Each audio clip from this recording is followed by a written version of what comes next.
This is not a lost handheld from your teen years. This is brand new this year. They decided to go with a weirdly dated and kind of charming Y2K design, like a pre-iPhone smartphone. This is the Anbernic RG Cube. And yes, it can play GameCube games kind of great. Its main feature is this big, beautiful, completely square screen.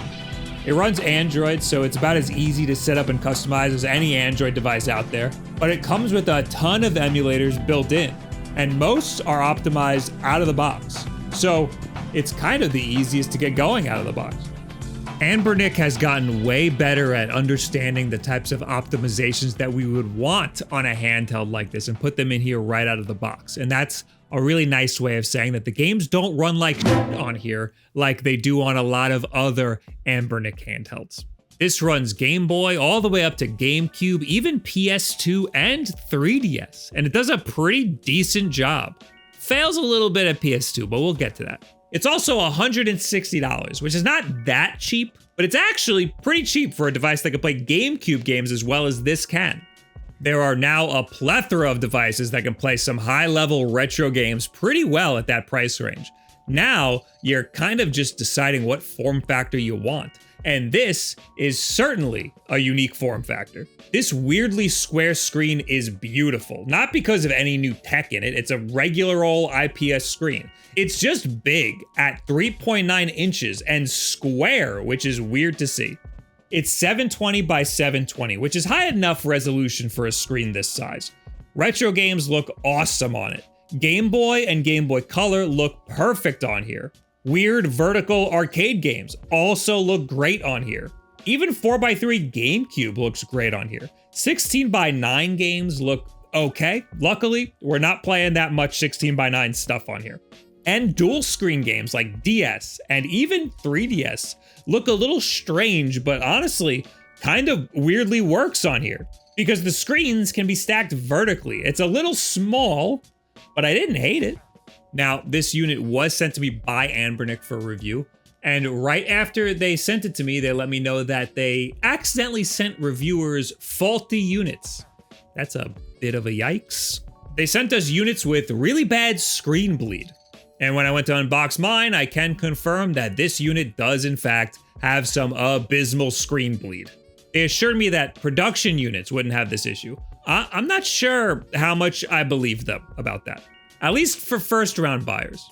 So it's been like 3 or 4 days they have not answered me, but I do see this tweet from Retro Handheld. RG Cubes are arriving to customers and there are multiple reports of batch 1 retail units having light bleed. So that means that the first batch of retail units, we don't love that. Anbernic, hopefully you guys can get a refund for that one. I'll put a pinned comment or something, whether or not they ever respond and say if you can get a refund for that, because that's bad. Remember last video when I said that all of these companies have horrible customer service? They did very quickly send me out a replacement, and this one has a nice, beautiful screen. There's no screen bleed whatsoever. However, they sent me a black one, and I like the Y2K pink one way more. So a lot of the footage you'll see might just be on the one with the bad screen, because A, it's kind of hard to see the screen bleed anyway when you're actually playing a game, and also you're looking at this through a camera on YouTube. It's gonna be really hard for that screen bleed to come through on camera. And B, the pink is just so much cooler looking. It's definitely made out of plastic. For the price, I would have liked to have seen the aluminum that some of the Anbernic devices are made out of. I did notice that some of the seams on here are a little bit wonky, but it doesn't feel cheap though. All the buttons do feel weirdly stiff. The buttons are about as clicky as an Xbox controller's buttons. The triggers feel like they rubbed a bit, but they broke in over time pretty quickly. You can see the difference between a brand new one and one that has like just a few hours of use. The D-pad is a Sega-styled disc-shaped D-pad, but it's stiff in a way where it feels like it favors the 4 cardinal directions. So it's fine for games that expect you to have a 4-way D-pad, but I don't think people who expect a Sega D-pad are gonna like this that much. The thumbsticks are small, but actually feel pretty good. There's no noticeable rubbing in any spots. Overall, it feels really good in the hands. Not too cramped and definitely not too big, but it's got grips on the back for added ergonomics. It feels good. When you take this thing out of the box, there might be a micro SD card you've got to pop in, but then you just turn this thing on and it does a quick Android setup for you. Then it kind of just tosses you in.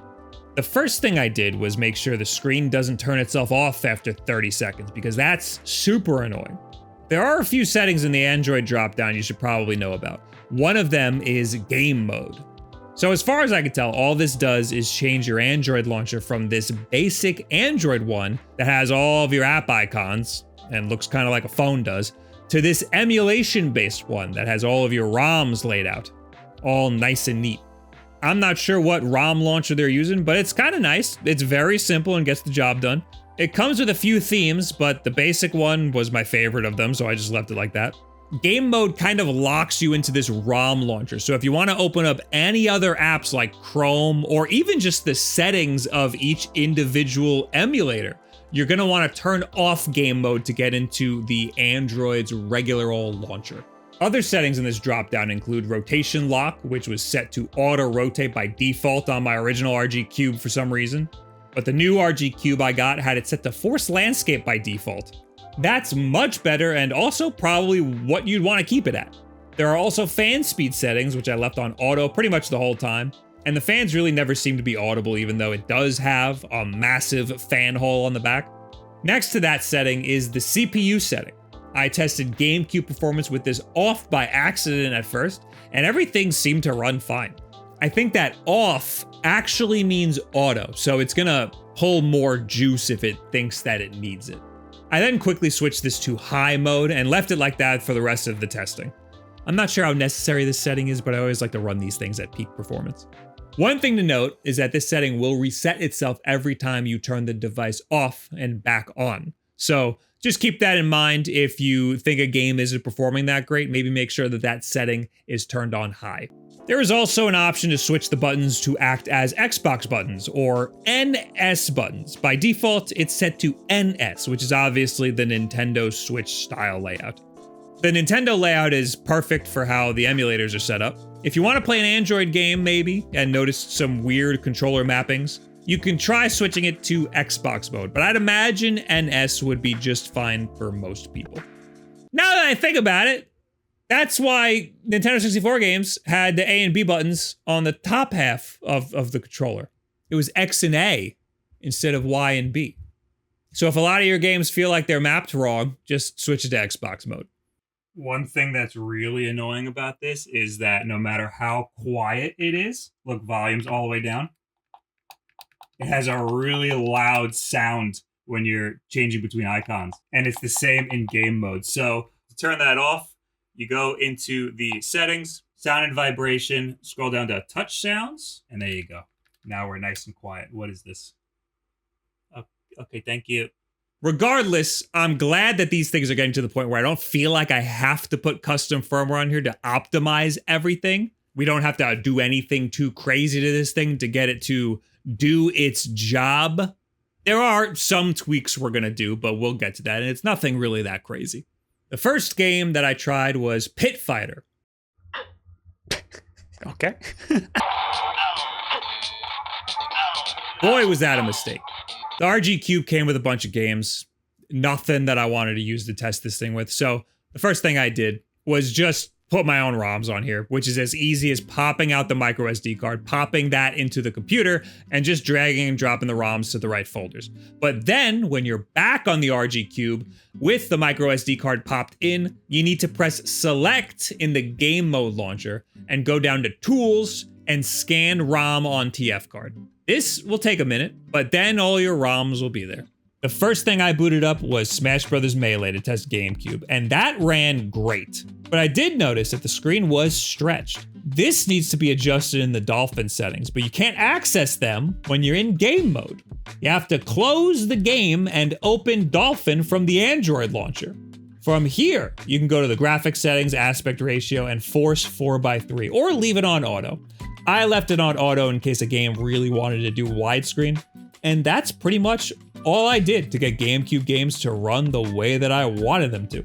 I've had more expensive devices play Melee worse than this. I don't understand how these triggers work. They're not coming up in the gamepad tester, and no matter how I try in Dolphin, I can't get it to register as a half press. And that's happened to me before in Dolphin. So is this amount of press just a gimmick? I don't really understand. The next thing that I did was boot up Burnout Revenge for PS2. For PS2 games, I had to press the back button, press the little D-pad icon, and turn off the touch controller view, which should have definitely been off by default. The aspect ratio was set to 4:3/3:2 progressive scan by default. This looked fine, I just left it. Unfortunately, Burnout Revenge ran pretty bad, about half speed. I have seen people run it a tad bit better than this on this device, but I wouldn't really consider it playable under any circumstances. You could probably get away with an earlier PS2 game, or one that's less power hungry, but I'd say don't get this for PS2 games at all, really. From here, I checked out Citra for some 3DS emulation, and I was surprised by how well it did, and how good it looked with this weird mini 3DS overlay. 3DS is never gonna look perfect on a single screen display, but this does a pretty decent job with how square it is. And it ran Super Mario Bros. 2 pretty great. Again, I've seen more expensive units struggle with this. I don't love how the top screen has a small border around it, so I just kind of went into the settings and adjusted the top screen to be slightly bigger, which was a bit of a pain in the ass to get right, but I'm happy with the results. I didn't really believe that 3DS games would run this good on this thing, so I tested a couple of other 3DS games, and I was right. Your mileage will definitely vary. I tried Pilot Wings, and that ran very bad.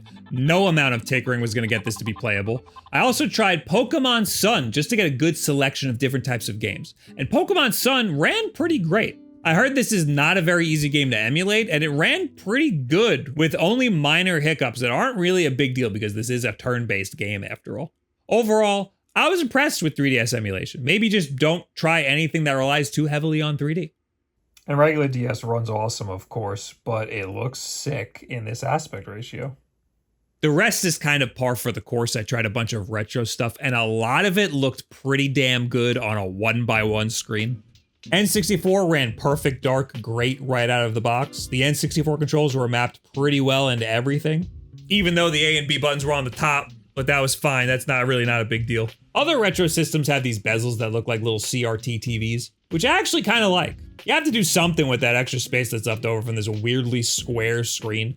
SNES passes the Yoshi's Island test. However, after playing other SNES games, I did notice that the screen was not 4:3.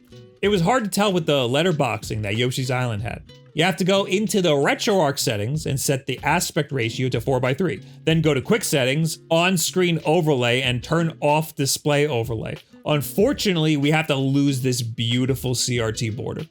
You also have to go to scaling and turn on integer scaling and turn off integer scale overscale. Because of this 720x720 screen, you do get some weird window boxing. Also ignore all the backlight bleed you're seeing here, that's fixed in the newer version. Unfortunately, this is just what you're gonna have to deal with if you want SNES to be integer scaled with the right aspect ratio on this weird screen. Now you can go ahead and not do the integer scaling, you're just gonna have some weird scaling artifacts.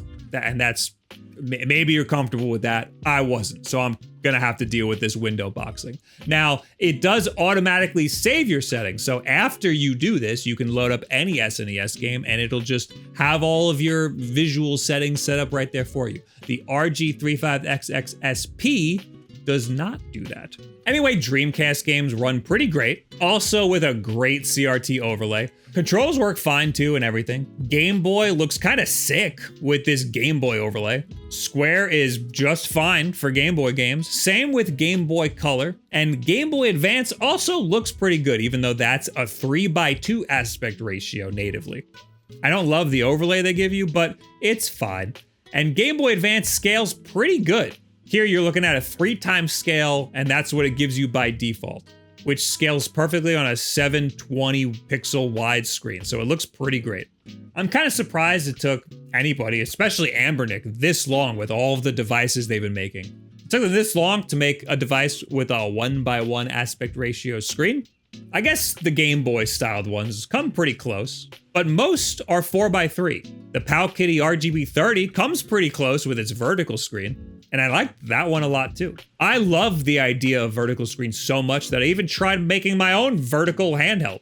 It was a big reason why I spent so much time and money getting my arcade cabinet to have a vertical, but mostly square screen. It just looks so weird and it's so goddamn cool. 4x3 is probably the most optimal for retro games, but a big square screen gives that little bit of extra real estate for those weird retro aspect ratios and dual screen games.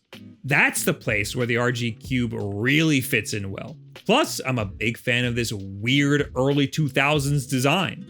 Yes, I do really like it so much just because it's different. But is that so bad? These companies should be encouraged to think outside of the box every once in a while. But on top of that, it runs mostly well out of the box and is capable of emulating some pretty powerful stuff. So this puts it pretty high on my list, especially at that price point. I'm extremely tempted to put it over the Retroid Pocket 4 Pro, but I don't know if I want that smoke from people. I personally like it more than the Retroid, but I don't know if I could recommend it more to people than the Retroid. I do think that it's easier to set up than the Retroid because most of the stuff is set up on here right out of the box. So I guess it would be easier to recommend to a novice, but as much as I love the square aspect ratio, I know that 16:9 is probably best for most people, especially if you want to play like regular old Android games on there. If you are down with the Cube, you'll know it when you lay your eyes on this thing. So what do you guys think about the RG Cube? And what games do you think would go best on here? What would you want to try? Leave it in the comments below. At me on Twitter, any and all of this other social media garbage. Thank you, nobody, for sponsoring this video. Whose job is that to get the sponsors around here? Hey, get a desk mat if you want one of these nice, pretty desk mats. I'll be at Too Many Games in 1 week with the Nerd Nest guys, so come see us do a podcast live. If you're in the Pennsylvania area, we got Twitch streams over on twitch.tv/WulffDen where I unbox these things and play with them live. You can help me out with these reviews. But the most important thing that you can do to help support this channel is just subscribe. I'm trying to hit 1 million before I'm dead, and share this video with a friend who would appreciate a Y2K looking gizmo like this. I'm really aging myself, aren't I? Thank you very much. Have a good week.